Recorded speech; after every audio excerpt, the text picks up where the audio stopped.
Mithila recording studio की शानदार प्रस्तुति।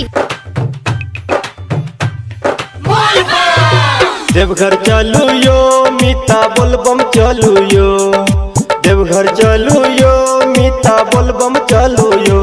भोला बाबा के सावन में सब मिल जल चढ़ेबै यो, भोला बाबा के सावन में सब मिल जल चढ़ेबै यो। देवघर चलू यो मीता बोलबम चलू यो, देवघर चलू यो मीता बोलबम चलू यो। भोला बाबा के सावन में सब मिल जल चढ़ेबै यो, भोला बाबा के सावन में सब मिल जल चढ़ेबै यो।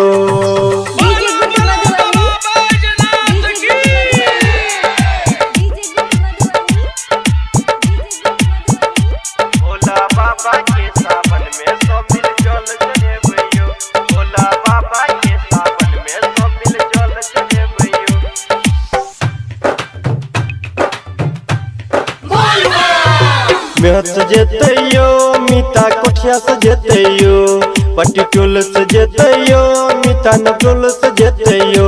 समिया मेहनतपुर से एकजुट सबसे हो जेते यो, समिया मेहनतपुर से एकजुट सबसे हो जेते यो।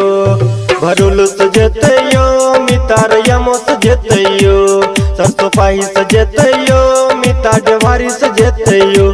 समिया मेहनतपुर से एकजुट सबसे हो जेते यो, समिया मेहनतपुर से एकजुट सबसे हो जेते यो।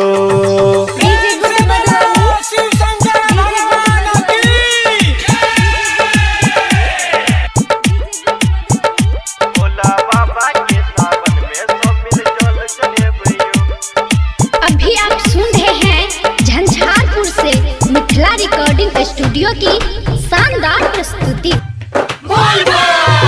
बाली सजेते यो मीता रुपोली सजेते यो, बड़का गाँव सजेते यो मीता नरवर सजेते यो। समिया मेहनतपुर से एकजुट सबसे हो जेते यो, समिया मेहनतपुर से एकजुट सबसे हो जेते यो। गोधनपुर सजेते यो मीता झंझारपुर सजेते यो, मध्यपुर सजेते यो मीता प्रतापपुर सजेते यो। समिया मेहनतपुर से एकजुट सबसे हो जेते यो, समिया मेहनतपुर से एकजुट सबसे हो जेते यो।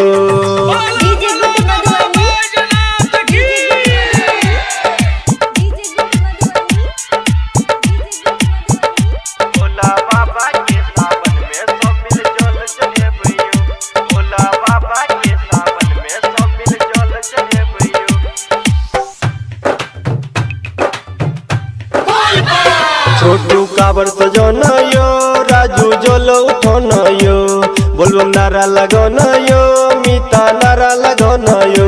मनोज मधुबनिया के गीत डीजे पर से हो बजाना यो, मनोज मधुबनिया के गीत डीजे पर से हो बजाना यो।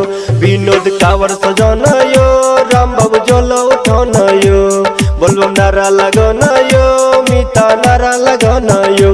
मनोज मधुबनिया के गीत डीजे पर से हो बजाना यो, मनोज मधुबनिया के गीत डीजे पर से हो बजाना यो।